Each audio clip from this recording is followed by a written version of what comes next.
कुरान पाक 1 मिनट में सीखना चाहते हैं?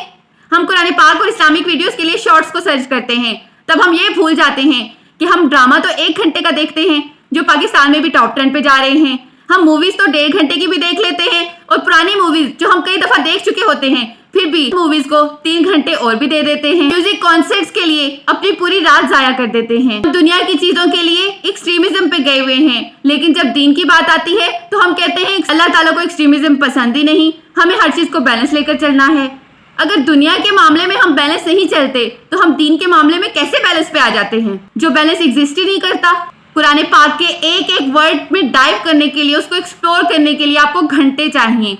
आप घंटे नहीं भी दे सकते तो कोई बात नहीं, एटलीस्ट कुरान पाक को समझने के लिए थोड़ा हौसला निकालें, थोड़ा टाइम दें। किसी भी स्कॉलर की पूरी वीडियो देखा करें और कुरान पाक की तफसीर को समझने की कोशिश करें। अल्लाह ताला हमें नाफे इल्म अता फरमाए। आमीन।